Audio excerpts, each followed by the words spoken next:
السلام عليكم، معكم أفنان. اليوم هنحضر وصفة مميزة من المطبخ الفلسطيني وهي المسخن. المسخن أكلة شعبية تراثية غالبا بتنعمل في جمعات العيلة. وصفة كتير سهلة ومكوناتها بسيطة. خلونا نشوف مع بعض المقادير.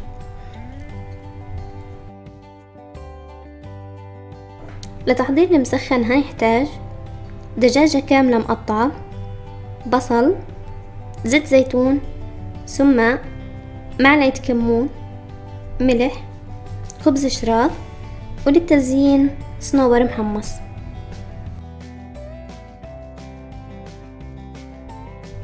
أول شي هنسلق الدجاجة بالطريقة التقليدية العادية، يعني هنسلقها، هنضيف لها حبة بصل والمطيبات الموجودة عنا، حبهان، قرنفل، قرفة، اللي بدكوا إياه، وتسلقوها.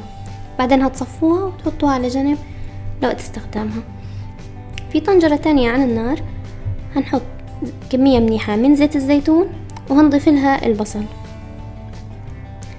هنقلب البصل لغاية ما يبدأ يدبل معنا، تقريبا هياخد من تلت لنص ساعة.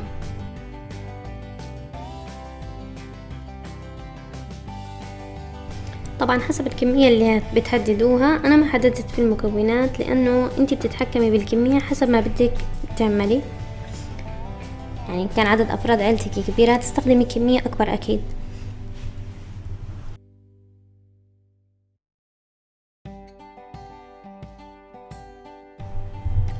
لما يدبل البصل ويبدأ لونه ياخد على ذهب شوي، هنضيف له السماق والكمون والملح. طبعا بتحبوا تضيفوا كمية سماق اكتر، هذا بيرجع حسب رغبتكم.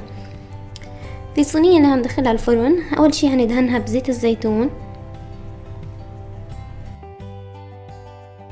بعدين هنحط واحد من خبز الشراك، اي نوع خبز شراك تحبوه. انا استخدمت اللي هو سميك شوي، ممكن تستخدموا الرفيع عادي ما في مشكلة. هنضيف كمية من البصل اللي عملناها مع السماق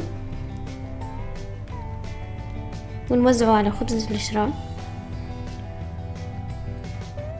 هنجيب مرق الدجاج ونسقي رغيف الشراك، وخصوصا اكتر شي عند الاطراف لحتى ما تيبس معنا لما ندخلها الفرن.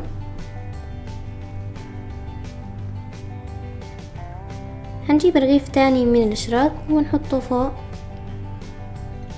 نفس الشي راح نوزع عليه من البصل اللي عملناه، وبعدين هنسقيه بالمرق.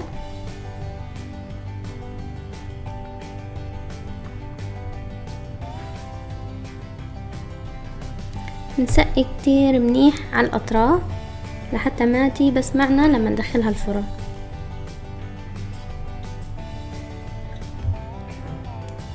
بعدين هنجيب الدجاج ونحطه فوق خبز الشراك. على الدجاج دهنته بزيت زيتون وسماق حتى ياخد برضو النكهة.